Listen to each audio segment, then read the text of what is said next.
Question. Hmm. Yeah. So the question I have is from one of your tweets.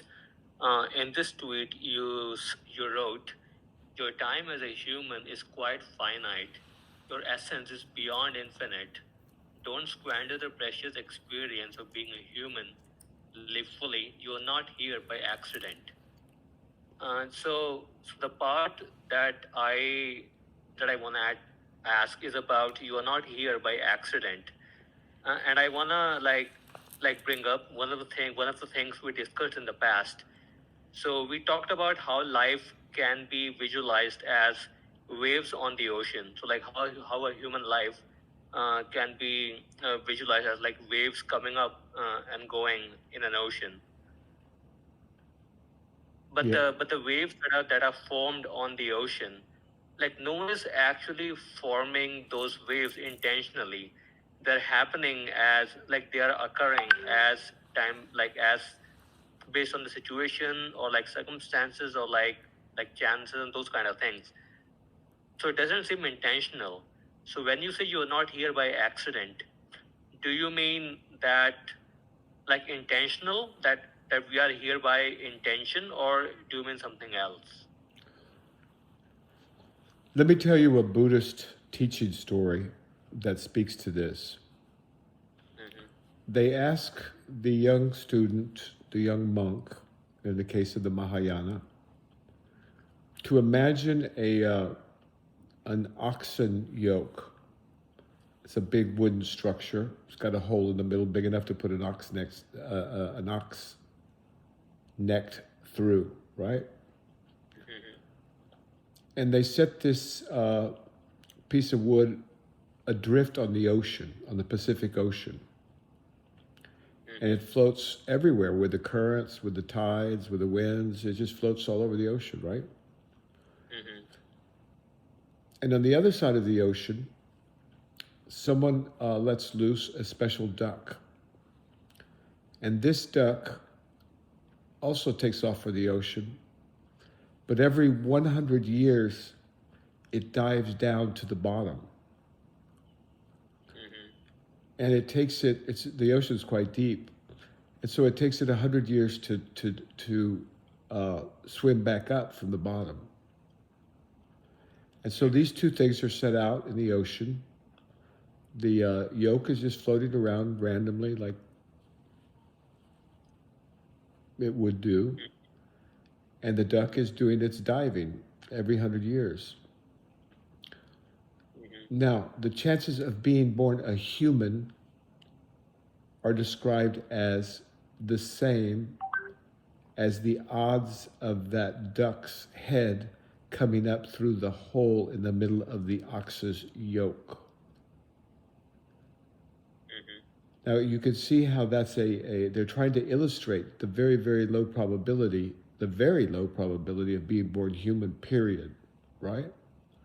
And Yeah. that's really an overestimate, of course, if you look at all the insects and all the planets on the cosmos and all the you can go with all the you can go on and on and on, but that gives you some idea of how rare human life is, right? And so this is why they're so adamant. I mean, they start with their kids meditating in graveyards, and then they have them meditating on the extraordinary rarity of human life, right? It's extremely, extremely Yeah. rare. Hmm. Now ask your question again. So that I understand that the human life is rare, is like very difficult. Not difficult, but like it's very rare. But you said that you are not here by accident. So you use the word you, like you are not here by accident. What are you here So by?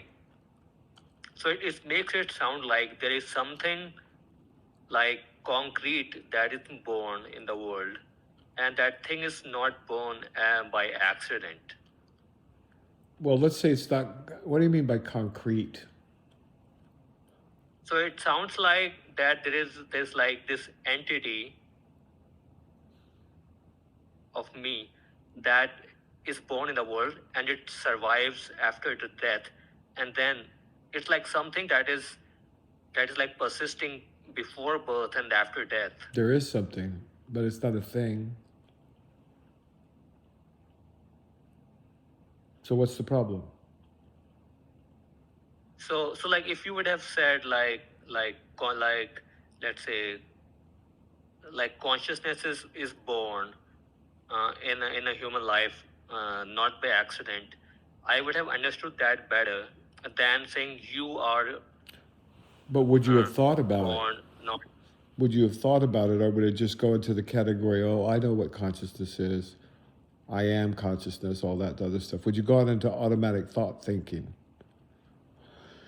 In your With that, case, I would have just like I would have moved on from that pretty quick. okay, so that's one thing. And good, I'm glad it caught you, at least it caught your brain a little bit, and it required you to do some thinking, some contemplation. But remember also, I have to write these for many, many different levels of understanding and therefore many levels of abstraction. So keep that in mind too. But yeah, you need to contemplate this. And what do you mean by accident? Can you name an accident? Just while we're at it, can you name an accident on this earth? So for me, yes, like for me, accident is something. No, forget about for you. You must never say, oh, for me, it must be this. And for them, it must be that. Look for truth, not for what's for you. Just look for truth, period, okay? So, but tell me. Okay, so like if I look at the definition of accident, it says an unpleasant event that happens unexpectedly and causes, but that is like just a weird thing. But the main thing is like it happens unexpectedly. Well, let's say, who expected your birth? No one expected my birth, but okay, so that sounds unexpected, right? But then birth of people happens all the time. No, it doesn't. If you look at the history of our planet, we've been on here, what, 50,000 years? How old is this planet? Let's just look at the planet, not the universe. How old is the planet? Let me see. It's like 4.5 billion years. 4.5 billion years, right? Yeah. So in 4.5 billion years, how long have you been here? Don't give me the number, but somewhere between, let's say, 20 and 40, right? Yeah. Or 50. So yeah. Does that sound like an accident to you? And actually, humans have been here longer than 70,000 years, but we've had conceptual thought somewhere around there. Let's call it 100,000. So let's take 4 billion. What is 4 billion divided by 100,000? 4 billion divided by 100,000. That would be 4.5 million, and then that would be 45K, 45,000. Okay, so 1 in 45,000, right? Yeah. And then what's the probability of this planet? How old is the universe? I didn't check your math, by the way. I'm not. Well, I also didn't double check it. I just did it on instinct. The age of universe is 13 and a half billion years. So let's say the age of the universe is 13.5 billion years. And then that's 13.5 billion years. Yeah. Now, you've been here, let's say 40 years, just as an average, something, okay? Yeah. So what is that ratio? That is gonna be how much? Like maybe 1 in billion. So like 1/3 of 1 in billion. That would be how much? Like 300 in 1 in billion. Yeah, with the order it's of a very magnitude small billion. number. Very small number. Yeah. So if we look at time, we stretch out your arms. Do it. And then let's say your arm represents the length of the universe. The very smallest surface of your fingernail on the other end of your outstretched arms, right? Going from right to left. On your left hand, the very Yeah. thinnest part of a fingernail represents human life on Earth. And you represent, at the moment, let's say 1/7 or 1/8 billion of that. Does that sound like it's an accident to you? So I can see how the presence of humanity is not by accident, but when it comes to me, like my presence. Okay. How many That is sperm does your father have in each ejaculate? Just look up ejaculate. Look up 1 teaspoon of sperm. How many sperm cells are there?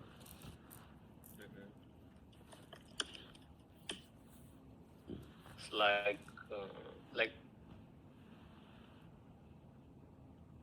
15 million. Yeah, 15 million. So maximum 1 in 15 million. Let's just say it was a one-shot thing, right? Yeah. Okay, so 1 in 15 million. So, just contemplate these things for a while. They'll give you some perspective. Now, that's not all there is to it, obviously. And I'm speaking at the most superficial levels, too, obviously. But this is the kind of understanding that everybody should have. They should teach this in school. Because it is very, very, very rare to have a human existence. And so you should appreciate that when you waste a day playing video games or whatever, doing something that's just watching some dumb TV series that's not going to contribute anything, have no yield. And then you're less likely to do that because you realize how precious and how rare and how extremely, extremely rare and precious this human life is. And so, yeah, don't waste it. That's the general message. Got it. I think I get the message. If you put together a mathematical description of that, I'll tweet it, or you can tweet it and I'll retweet it. It's the kind of thing people need to know. Go ahead. Cool. So I think I get the message, and I also get the idea, like 1 in 15 million, like in terms of the sperm count. But it's let's more than say, that, because now we have to multiply your mother's eggs, and we have to consider what are the odds of them meeting. Let's just take India. India has what, 1.2 billion people? Yeah. What are the odds that 2 fertile people are going to meet and marry? Any 2 people, that's a factorial, right? Yeah, that's also infinitesimal, yeah. Yeah, infinitesimally rare. So that'd be a fun little meme that contributes something to the world. You make a little mathematical meme like that, and some people, maybe not very many, but a few will say, hey, wait a minute, maybe this is special. Because people just take their life for granted and they waste it away. And then they get old and they get bitter, they get sick and they start blaming other people. They live miserable, tiny little puny lives. And what a waste. What a waste. Because underneath that superficial appearance is truth itself.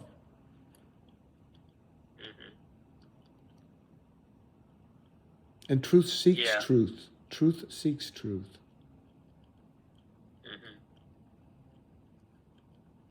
So that's the purpose of the tweet. Got it. Thank you for asking about it, though. Yeah. I think one follow-up question I have on that is, if I can see it's not an accident, for me, but if I was not here, someone else would have been here instead of me. If some other sperm would have fertilized rather than the one that did fertilize. And? So I think what I am I'm maybe focusing too much on is the personal aspect of that that it somehow ties to me rather than taking it as impersonal. Well, this is all illusion, right? This is all the you that you're calling you is just an illusion you've come up with. Yeah. A 1-year-old does not, or a child in the womb, a newborn, a 1-year-old, a 1.5-year-old, they don't have any I. They are the world. Yeah. And they learn, and this is probably in judo, in Islam, and in Judaism and in Christianity, we have this myth of Adam and Eve, who are in the garden, and they're just digging it, right? They're eating beautiful food, no enemies, no problems, no disease, no problems like that. It's the Garden of Eden. It's heaven. But then a snake in this in this mythology comes and convinces Eve to go ahead and eat from this tree that will give them the knowledge of concepts. And so she does, and so she gets concepts, and then Adam catches the same concepts. And now what they're going to do, right? They know they're naked, they have concepts of right and wrong, they have good and bad, all of this stuff. And their minds gradually get overtaken by these concepts. And that's called the fall of man, right? And I'm sure they must have something similar to that in India. Although in India, isn't there a creation myth where Brahman lays an egg in the middle of the ocean, and inside the egg is him himself? I don't know about the egg thing, but I know that in Hinduism there's like an idea of Vishnu creating Brahma, and then Brahma creating the world. Okay, how did Brahma create the world? Through maybe he had like divine powers through which he created the world, but out of his own. Okay, but he had divine powers, so what did he do with the divine powers? Out of his own essence, he created the world. I mean, I don't know much about it, but well, you should find out about that, because creation myths are very, very. They're usually they've been around for thousands of years for a reason, and they're very powerful symbols. And so I think he birthed himself in the world. So it's not even a chicken and an egg problem. He was the chicken and he was the egg, and out of the egg was him. Anyway, it's a beautiful. I can't speak with authority to ancient Indian mythology, but I think you should look that up and contemplate it, because there's usually something there. And if you find out, let me know and let's discuss it. Maybe there's something there symbolically that is worth. I'm sure there's something worth contemplating, but what it is, let's see, right? Yeah. And so this is part of being human, right? Yeah. Yep. And we've struggled with this since there's writing. Before there was writing, actually, before writing, with the I Ching, in China, or who knows what else. Yeah. The I Ching is not a Chinese book per se. It refers to a time about 1,000 years, I think, before Lao Tzu, when this guy, Fu Sui, I think, is something like that, and taught them agriculture and taught them the I Ching, gave them a basic system of notation, a binary code, which happens to be, constructed into a double helix, which is also interesting. And you'd be amazed that this code that's so ancient has so much power in it, and it does. But it has a different kind of power than what we're used to, and a different kind of knowledge, and it takes a very special kind of training and experience to unlock it for your personal use, which is really the only thing it should be used for. And it can help you cultivate wisdom, believe it or not. It's quite extraordinary for a man-made thing. Among the great wonders of man's achievements, this would certainly be one, probably the earliest big one. And so from that grew China. Got it. And yeah, I'd be surprised if there. I'd be surprised if there wasn't something a similar in India, that other great civilization. Go ahead. Yeah, I was just saying that it does seem like most countries' cultures did come from religion, and religion did come from some kind of teaching uh, Yeah, for that. every religion has it at its core some illuminate, some enlightened woman or man who taught people and guided people. And then as time went on, they forgot the woman or the man and what they were really standing for, and they got lost in the symbols.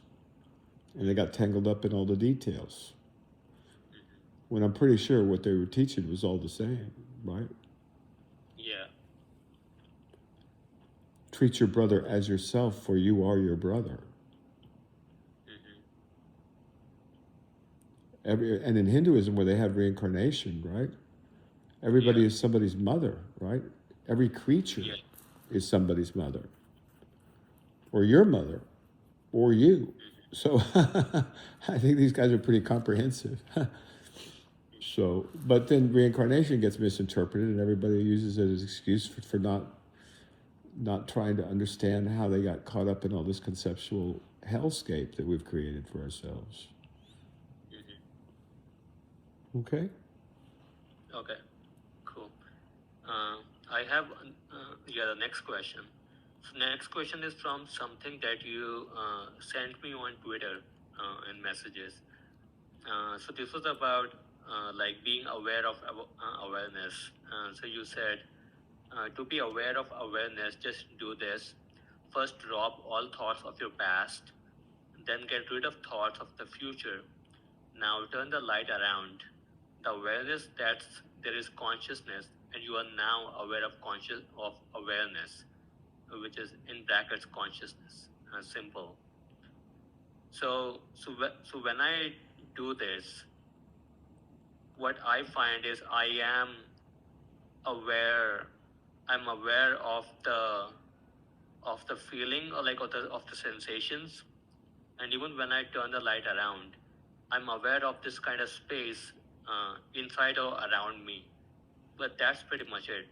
Like Okay, so then let's simplify. Just drop your past, all of it. This is a very good way to meditate, by the way. First, get rid of your past. That includes your name, your parents, your brothers and sisters, your schools, your friends, every memory. Just drop it. It's easy because there's no past. There's no real past. It's all imagined. So when you say drop, like what I do is I just do not entertain any thoughts. So like no thought is kind of dropping all thoughts, right? Well, yes and no. In this exercise, it's good to go through and just systematically get rid of those, right? Okay. Okay. And then get rid of your plans and your fantasies about what the future is going to be like, or all the imaginary stuff that we live in. Most people, all day, like they're thinking about tomorrow, or they're thinking about 5 years from now, or they're thinking about 10 years when they're, it's all fantasy. It doesn't exist either. The future doesn't exist. There's no way it can exist. Neither can the past when you look at it scientifically. I mean, where is it? I mean, where would you find the past? You can't find it. So everything's here in the present. So just bring yourself to the present without your agendas, without your personal identity, including your name, without any affection or love or anything like that for anybody that you've known in your past. Drop all the past, drop all the future. Now what's left? I mean, there will be like kind of no thoughts. Okay, but what else is left? Your eyes are open. Yeah. Now I am sensing this, like I'm sensing the feelings around me, like the body, the sensations, those things. What else? And just this vague feeling in and around the body. Do you see anything? If I close my eyes, then I don't see anything. No, keep your eyes open. Eyes open. So if my eyes are open, the things I see are like the worldly objects. Okay. Now, there's the objects out there. Yeah. And there's the objects of its sensations that are in your body. Yeah. Same thing, but okay. So you're aware of these objects, correct? Yep. But you're not these objects. Mm-hmm. What is aware of them? So something is aware of the object. That's right. That's awareness. Now you're aware of awareness. No, but I'm not aware. It's a logical conclusion that something is aware of the objects. What's logical? If okay, work with me here. Now just first drop your past. Mm-hmm. Now drop any plans for the future, any fantasies that you have, whatever, everybody's got them. Drop those. Now just be here in the present now with me. Yeah. Now you see objects in front of you. Yeah. But they're not you. Yeah. So what is it that's observing those objects? I can't find it. Well, you can't find it, or you could say it's what's there. Or you could call it awareness, or you could call it consciousness, or you could call it whatever you like. But you're right, you can't find it because it's all there is. But for now, I think you'll agree that something must be apprehending these perceptions and these sensations. Yeah, so I agree logically that something must be apprehending and and aware of these objects. Well, you don't have to agree with me logically. Is it there or not? It must be there, yeah. Okay. Well, then what is that that's there? It must be there, but I'm not able to sense or... You're not able to grab it. It's like you want to grab something. Yeah. Well, you can't grab it. Yeah. There's like a fish grabbing water. You can't grab it. Yeah. Anyway, what would you grab it with? Yeah, awareness cannot be grabbed. That's one of its features. It has no substance. It has no smell, no taste, no features, no hardness, no softness, no tallness, no shortness, no age, it has no, you cannot give attributes to God. So then the phrase of like aware of awareness doesn't make sense because I'm not like concretely aware of it. Well, yes, you are, because you were paying attention to it.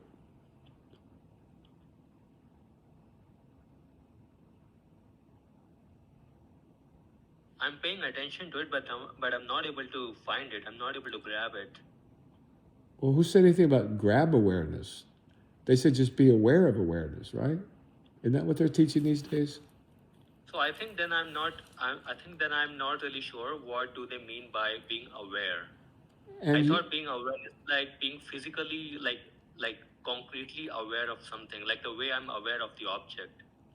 How are you concretely aware of the object? Explain it to me. So like let's say when I see a laptop, okay, I can see the laptop. I am aware of the laptop. I can touch it. I am aware of the laptop. Well, let's just use vision for now. Do you really see the laptop, or do you see light reflected off the laptop? I like scientifically, I see the light reflected from the laptop. Okay, and where does that light go? Scientifically, the light goes into my eye, then into my back of the retina. The optic nerve, right? Good. Yeah. Now where does it go? Now where does it go? So some processing happens, and then somehow magically I can see the object. Okay, no, it goes to the visual cortex. Yeah. Right? And then from there, it goes to the rest of the brain. That's the scientific materialist description, right? But even if it goes to the brain, how that signal get transformed into this image that I see, that I was referring to as magic. No, a computer could do that. A computer could do everything we just said. A computer with a lens on it. A self-driving car can do exactly that. Mm-hmm. But that's still not the same thing as being aware of it. Yeah. So you could bite into an apple, a nice juicy apple. Mm-hmm. You know that it's hard. You know that it's wet. You know that it's red. You know that it's moist. You know that it has a certain taste. But what possibly could be aware of that taste? Yeah, something must be aware of Yeah, the you keep taste. saying thing, and that's fine for now, something, but it's not a thing. It's awareness itself. And the same thing's Yeah, true but for all qualia. This is why machines cannot be conscious until we start mixing them with biological tissue. yeah, Okay? Does that make yeah, sense? yeah. So You're I making think it more calling that. complicated and difficult than it is. It's really very, very simple. Mhm. Don't look for a thing. Okay, Look okay. for Then a yeah, I think. function, a function. Okay, got it. Okay, okay, cool. Then my next question, I have a few others. Good. These are good Uh, questions. I like them. yeah, the next one is. So this comes from the Bhakti marg or the Bhakti path that is talked about in India. So what they keep saying is surrender like everything, every action, everything to God. Uh, so, but then I think the act of surrendering everything doesn't make sense because God doesn't need anything from us. So then all this surrendering or dedicating actions to God seems unnecessary. It's just like training wheels. Those are like to get you the idea. Also it's. I can see how it works. It's got a lot of functions, but the principal one is it softens the ego. Most people think that they're in charge of the world, even their world. And then they think they're going to go out and change the world on their own. Mhm. So this is a way to kind of create some humility in the beginning, because people are so arrogant. They think they already know. And so in bhakti, when you're surrendering everything like this to God, you're at least figuratively kneeling and supplicating and saying, "Hey, I give all of this to you. I'm not going to give it to my ego Mhm. like I usually do." And so it's a way of softening someone up, especially the boundaries of their ego, and it also opens their heart, which is very nice because the heart is a very big part of all this. Mhm. And it also, of course, elicits love. If I mean, depending on the tradition, right? So in all Mhm. these ways, it does the same thing through a different route. The Christians do this by devotional prayer, Mhm. right? And so Yeah. it's just a different approach. It's a good one, I think, for some people. It's the Mhm. best for some people. Mhm. And so when the And Christian prays to God, he's saying, this is more than I can carry on my own, Lord. Will you help me? And sure Mhm. enough, yeah, he does. And that's one of the ways prayer works. Because Mhm. even with your level of understanding, what's the difference between God and consciousness? Yeah, it's pretty much the same to me. All right, so that's enough for now. I mean, I don't see any major problems with that. So now, Mhm. if you're surrendering your consciousness to your consciousness, what comes out? Just pure consciousness, Mhm. without the egoic grabbing for things. The ego, we're animals, right? So, but we have concepts. So just like a squirrel grabs a peanut and won't let go, Mhm. a a human grabs a concept like this or that, and he Mhm. won't let go of this or that, right? And so these are Mhm. ways to like say, okay, well maybe we can't get him to let go of it, but let's tell him or let him reframe it, recontextualize it, say, I'm doing this for you, Lord. Mhm. So anything to minimize the ego is a step in the right direction. Got it. Got it. And mm, so when I tried to do it in the past, which is like the prayers that I would do, or when I would think about, not think about, but like kind of, yeah, maybe like a prayer only about like Krishna or Ram. I can feel the affection coming up, but then I just dismiss that as a form of personal love, and it's again the personal love again comes from the. Well, then drop your past, drop your name, drop your ego, drop the future, and I bet it's still there. So don't jump to conclusions. Just because you're familiar with it doesn't mean it's personal. The nature of truth is love. It's rather extraordinary. And it just shows how language is so limited. Mhm. So the feelings that I feel when I do the prayer or when I think about uh, gods, that can be like actual love too. Well, the words don't matter so much. I mean, you could use the word devotion just as well. And these provide that fuel, the energy for the human who needs it till he gets there.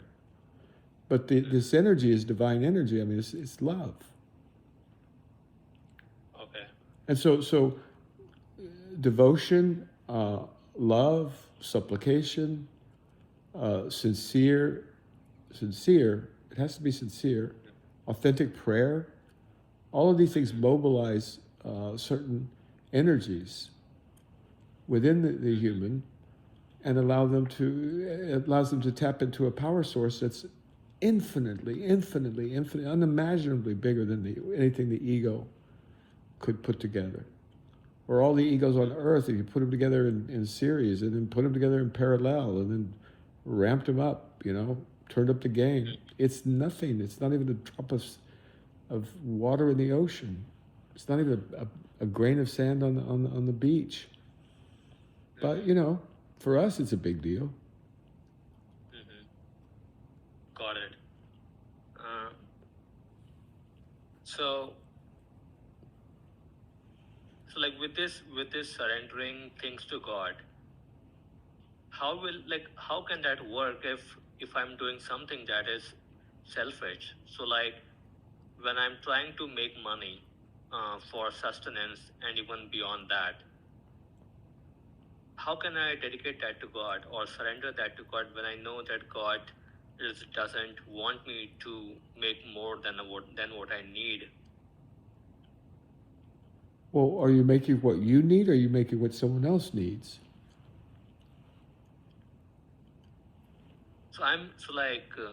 So then I think it's a problem of quantifying how much do I need Whose problem is it? That problem What's the problem? is You're going to make too much software? no, like let's say that there are people who live with varying means, right? People who are not super rich but Mhm. like are decent, they also live, and then there are people who are super rich, they also live. For me, if I am trying to make more software, like do more software job, make more money, do like stock market investment, those kind of things, I can raise a question that I am doing this for my selfishness to make more than what I need, like for a bodily need or what I need for functioning in the world. How about when you're old and sick and you need a very So then, expensive operation? so if I factor in those factors which are like unknown, like how much money would I need for an expensive operation or maybe transplant in the future, if if someone would need that, then that is like. I'm not talking Like about a transplant. I'm talking about 24-hour care for 20 even years, 30 years. yeah, so even that is very like unknown, because who knows what inflation can do, what things can happen. The Right? future is uncertain. Are you taking from somebody else? I'm not taking from somebody else as far as I can tell. I Okay, try well, then it's to. very simple. Is it detracting from your practice? If it is, stop it. I mean, it will be detracting from my But see, practice now you're because I'm going to fantasizing be. about the future again. Mhm. If you look at the history of saints, Yeah. Buddhist, Christian, name the tradition. I mean, wealth is neither here nor there. Now, what wealth does to you, that's really important. And if you're living for money and the money is your true God, then yeah, you're going to go to hell. You'll live in hell too. But if you're trying to build something for other people or for the species or for your family or for your kids, there's no shame in that. That's another form of spiritual practice. Now, obviously, I have to presume that everybody's not going to be silly or stupid or foolish or inordinately greedy or whatever, because actually they don't even do this work, so it's not a worry, because they're so wrapped up in their own personal God, which is money, and they'll learn how useless money is when you're an old man, or even when you're a young man. But on the other hand, traditionally it was children that were relied upon to provide for people in their old age. That's changed, or your spouse or something like that. That's changed too. So who knows? I don't know. But if it's getting in the way, get rid of it. What Jesus said, well, if my left eye offends me, just take it out. So that's up to an individual person, right? But this is the thing I want people to guard against, which is that some of these practices which were prescribed, literally 10 centuries ago or more, some of them older than that, they were prescribed out of necessity. They just didn't have enough food. They didn't have enough, so people were going around begging, especially say the early Indian monks. And that's okay, as long as you're in a community with people who have a few extra coins to throw in your bowl, and you are doing a service for the community. That's true, so that's fine for that time. But now, people beg because they don't want to work, or they use the Dharma as an excuse. Well, I don't need to work because I worship only God, and that's good too, as long as you're really willing to be really, really poor and understand that somebody's going to take care of you when you're old, or you're not going to have anybody to take care of you, and then somebody else is going to have to step in. And that's one of the reasons why people should have children, because otherwise you're expecting other people's children to take care of you. Or maybe you're hoping that Elon's robots are going to take care of it, but it won't take care of the whole thing. But in terms of production, I think we're going to have more than enough. We already have more than enough on this earth. We just can't distribute it properly because we're so pig-headed about so many things, and so preoccupied with political power and political position and political stature and social standing, and what kind of car do I drive so the girls will be attracted to me, or what kind of purse do I have so the guys will be attracted to me, which is kind of ridiculous. That's why they're there. They're there as status symbols, right? Well, that's its own punishment eventually. Yeah. Because the day will come when you need that money, right? Most of us anyway. Yeah. And you'll be looking at that person, you say, boy, I was a foolish young woman. And then when you see old people like that, who are living for social status, it's just sad. It's just pathetic and sad, and you feel bad for these people. Yeah. No one in the world really, except for when they go to a cocktail party or something like that, could care less what they're doing with their lives or anything. I guess it serves as a conversation starter, but $4,000 to start a conversation. Oh, I love your purse. It's the latest, Louis Vuitton or whatever. Yeah, so, but on the other hand, I don't know about Bernard Artaud, what is his name is, the CEO of Louis Vuitton. But there's a lot of people employed, and a lot of people, not all of it gets, misused. It gets reinvested. And so, some of that is just an unavoidable feature, I think, of our contemporary world. And it looks like, unfortunately, we're going to get to try communism again. And the last time we tried that, literally hundreds of millions of people starved to death. And it's very predictable, too, because people don't like to work unless they... And so, but hundreds of millions of people starving in the 20th century, and we're about to do it again if we're not careful. So these systems have evolved, and before you get rid of the cat, make allowances for the mice, right? But people don't want to do that. They get enraptured with their own ideologies, their own mental constructions, their own academic theories. You know, a lot of these academics like Marx and Engels, I mean, so, first of all, what jobs did they ever have? How close were they to the common people? How much did they know about how things really work at the local community level? Or were they just spitting out fantasies and theories which they were very, very destructive, horribly destructive, not just in Asia, not just in Russia, but also in South America. So again, man's mind is what creates the problems. Concepts, especially ideological concepts. There's no ideology in anything I'm teaching, and I'm teaching to be very wary of any ideology, because it's just a set of adopted beliefs, and beliefs are just opinions that are dressed up to look nice.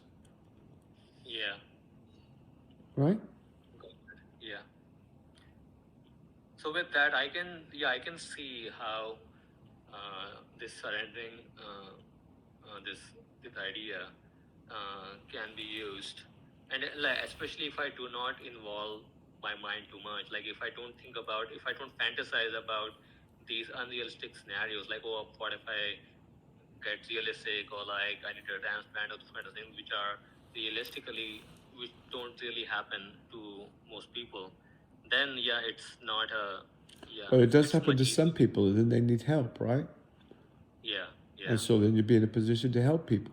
You'll find that very wealthy people, at least the ones that are halfway sane, they're not looking to acquire more wealth. They're trying to figure out how to use their money wisely, right? They're yeah, trying to they're donating it, and maybe they're giving it to some university so they can yeah, change their admission policies, or maybe they're giving it to Africa, hoping to finally wipe out malaria using mosquito nets.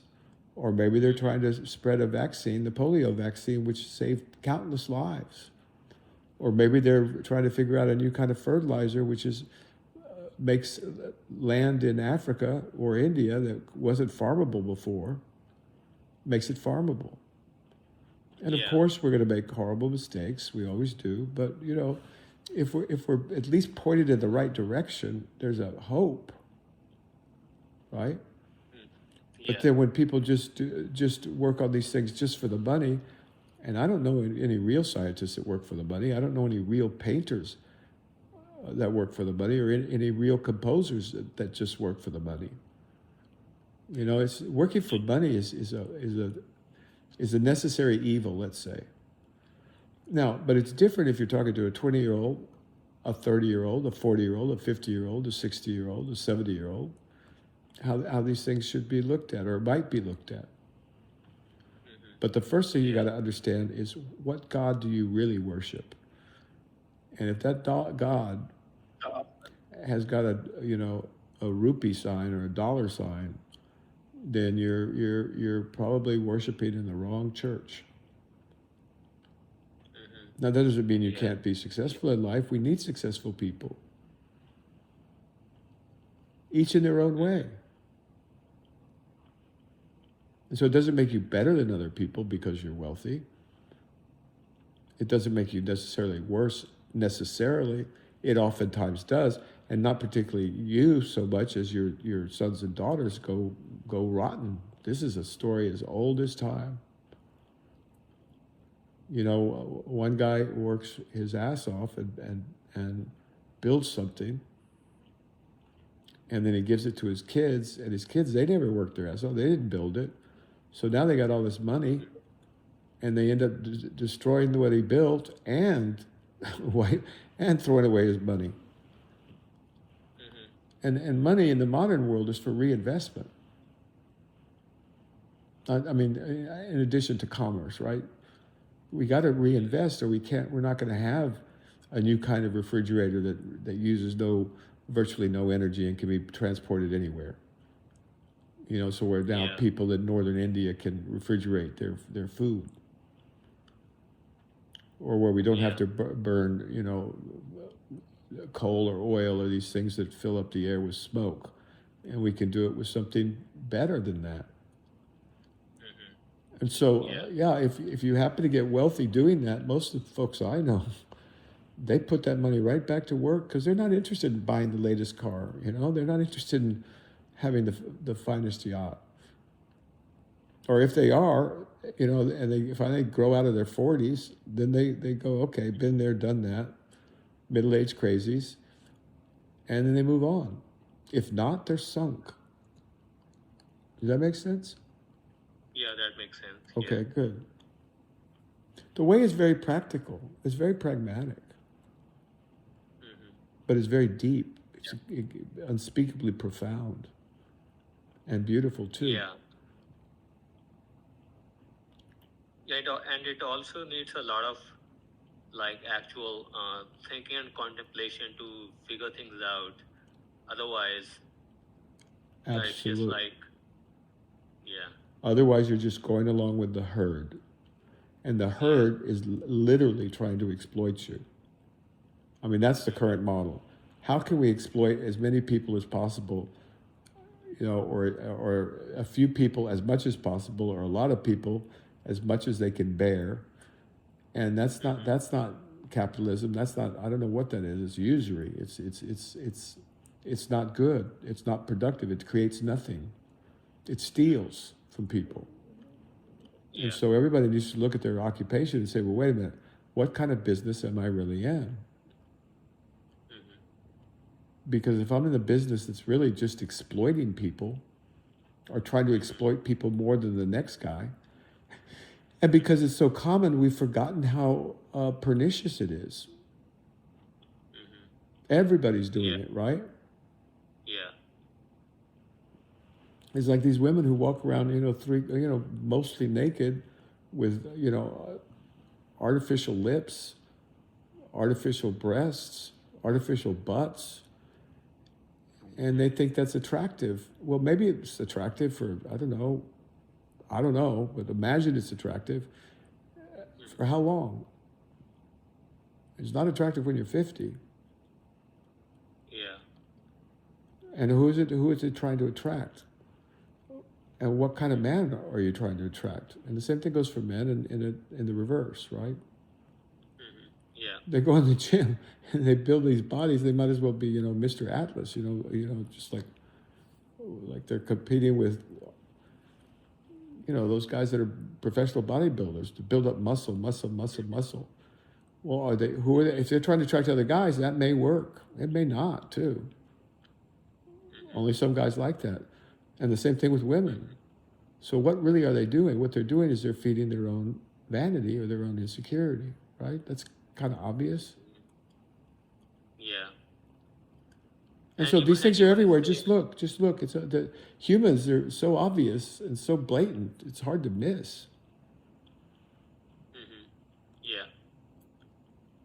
But it'll return to I think I tweeted something about how there's no reason to get afraid. There's no reason to be agitated. There's no reason to get anxious about any of this. It'll always settle. It's the nature of the way, or the way of nature, both. So whatever it is, it'll settle back to the middle. It always does.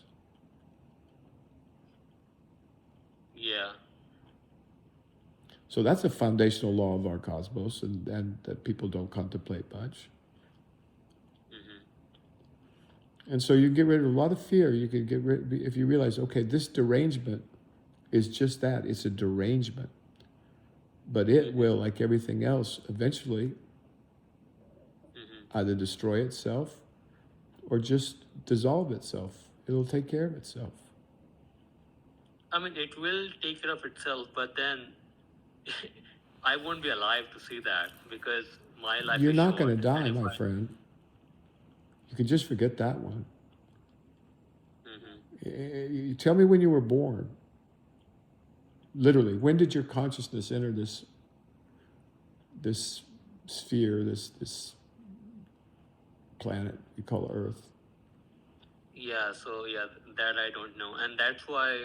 Well, then you don't know that, but you're so sure you're going to die. Where does that come from? That's just a belief also. So that comes from this idea that when the sperm and the egg fertilized, before that there was no me, but after that Well, wait a minute. somehow What about how did the sperm get to be the sperm?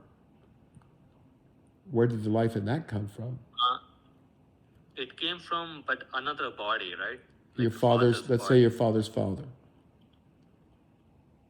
Yeah. And then it mixed with your father's father and your great grandmother, right? But then Yeah. where did that come from? Yeah, I mean that just like going back and back and Correct. And how far back can you go? Further than you can imagine, further than the human mind can do, right? yeah. And the same thing with the future. But let's just look at birth, right? So you can't say when your consciousness entered this planet. So why are you so sure that you know when it's going to exit? Like you said it perfectly. There's this idea. Well, ideas are like opinions and beliefs. They're useless. That's why you need knowledge. Now, we need a different kind of knowledge than the animals out here or the trees, because they didn't develop all these concepts. They're not preoccupied with the past or the future. Or, am I left or am I right? Am I pro-capitalism? Am I anti-capitalism? So they don't have the same problems, so they don't have to do the same amount of work. But we humans, the price of Adam and Eve eating from that tree, the price of all this wonderful, and it is wonderful, technological advancements, some of the medicines, some of the tech, irrigation, fertilization, running water. These things are marvelous things for us humans. So you don't throw the baby out with the bathwater, but you certainly don't worship either the bathwater or the baby. You might want to think about who put the water in there in the first place and who put the baby in there. And maybe you throw them both out. I don't know. But you see what I'm saying? Ideas are not going to be where it's at. Not in this enterprise, anyway. Yeah. I think I have a follow-up. It's a small one, I think. But just one last thing, you had a certainty about death, right? Certainty is pretty much the enemy of truth. Just keep that in mind. Okay, next question. Yeah. So just to add on to that, a lot of times I see people say, I'm just trying to do the will of God, and they will like do things and they will like say that. But how can someone who isn't enlightened or who isn't knowledgeable can actually know what's the will of God? It seems that they are just deluding themselves by saying such things and still only doing what they are conditioned to do. Well, leave that to them. Our problem is ourselves, right? How do we know that we're doing the will of God? So like sometimes I will like do something or like happen or like something will happen, and because it's painful, I will like in the past, at least not now, but in the past, I used to think, maybe that's what God wants, and I'll move on. But that was just like a what do you call, like an emotional comforting thing to say. Did it help that you? This is the will of God. Did it help you at the time? I mean it helped. Okay, so that's why people do it. They do it because it helps them at that stage of development. And so if you see someone doing that, you know why they're doing it, and that's fine. Leave it alone. But that's them, that's not you. And that's the past, that's not here, now in the present. And that's, just one formulation, one idea, one framework. Remember the net of Indra? Yeah. You could look at that from so many different thousands of points of view. Pick a few of them out and look at them from those, and you'll come away wiser, and you'll have a better understanding of how the mind should work, more comprehensively, more holistically, right? God.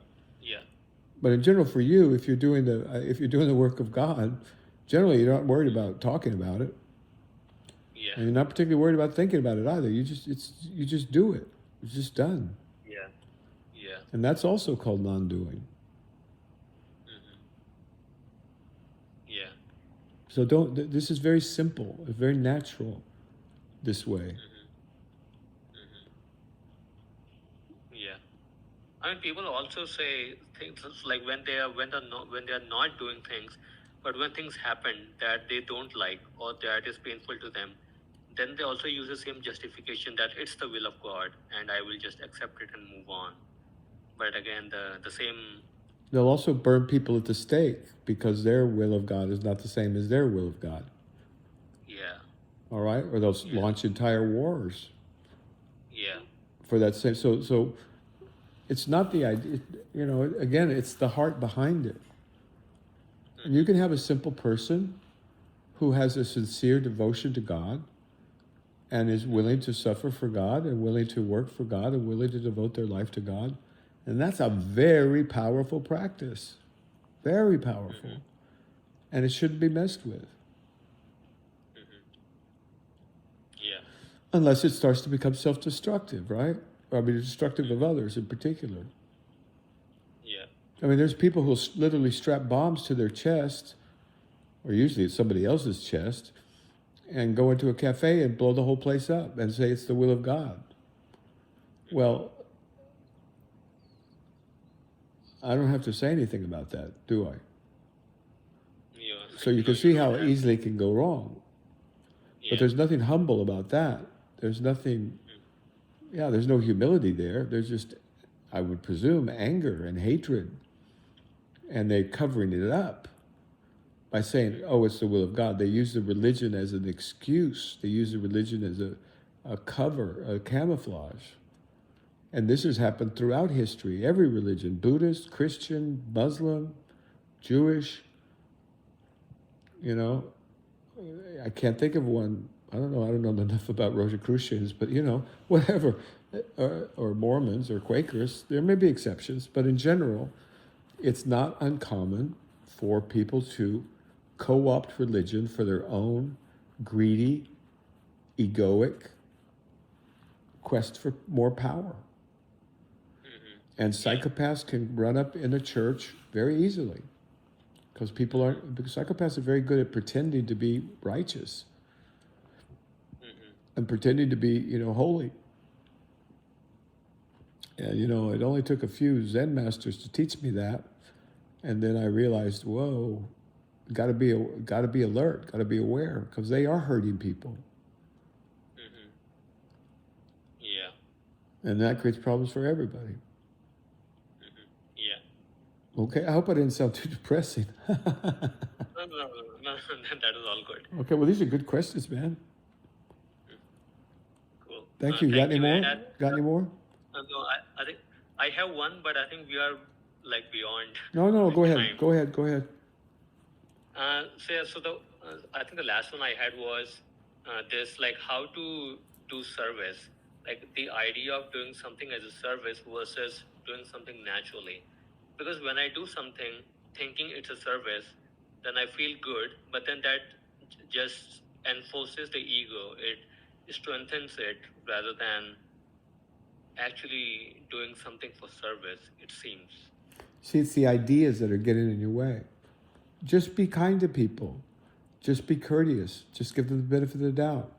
Be patient with them, right? Be patient with yourself. If you see an animal that's in distress, help it. It's not a big deal. And so you don't need all the ideas. It's your nature. Animals do this too. Not all the time, but a lot of times you'll see that they're just helping each other out. They don't need any ideas. They don't need to go, quote, doing service. The doing service is a way to speak to people who have no idea of what we're speaking of here. People who have never been introduced to the notion of what works. And they aren't naturally altruistic, or their culture has taught them to be selfish and insensitive. And then when you have greater understanding, you'll realize you're really not doing service, because they are you. You are them. And then you realize there's no giver, there's no receiver, there's no giving or getting. And really, for sure. And so it's not, quote, doing service to you. So a lot of these, this is important, a lot of these constructs are just temporary, stepping stones. They're like training wheels. They're just like trying to get people to get started, do something, right? To point them into a direction they've never looked before. I mean, AA, for example, is full of this.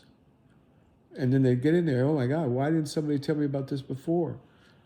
Well, they've been trying to tell you about it, but you wouldn't listen, right? And then you realize the whole magic of AA, the power, the therapeutic, amazing, miraculous, almost miraculous. I might as well call it miraculous. These are incurable, terminal diseases, and men and women who have bad cases of it. I'm not talking about, the people spin in and out of rehab every, 2 or 3 years in LA. I'm talking about people whose lives are in the gutter. Their souls are in the gutter. They're a good example would be David Hawkins. Look what became of him. You know who I'm talking about? The Dr. David Hawkins? Yeah. Look what AA did to him. And so, and there's thousands and thousands and thousands of stories like this. I know I've been a shrink all my life. But some people have no idea that such a thing even exists, let alone how it works. And let alone that it works for everyone at all the time. But the first step of, see, the people who in AA, many of them are very, very fortunate, because they're getting their ego disassembled for them by the group. And they have to, because if they don't, their livers are gonna rot further, they're gonna get cirrhosis, and they're gonna die a very painful, horrible death. And that it's a matter of saving themselves, their physical bodies, or not. And so in that desperation, it's kind of like Eckhart Tolle's depression. In the midst of all that pain and despair and hopelessness and helplessness, you realize, hey, wait a minute, maybe my ego's not the best, maybe my ego's not my best friend here. And so I don't know, I can't remember what the first step of AA is, but it's something like surrender. Yeah, surrender my will to that of God, or as you conceive him, or whatever. And so it's finally realizing that your ego, your mind, and all of its rationalizations, all of its excuses, all of its I'm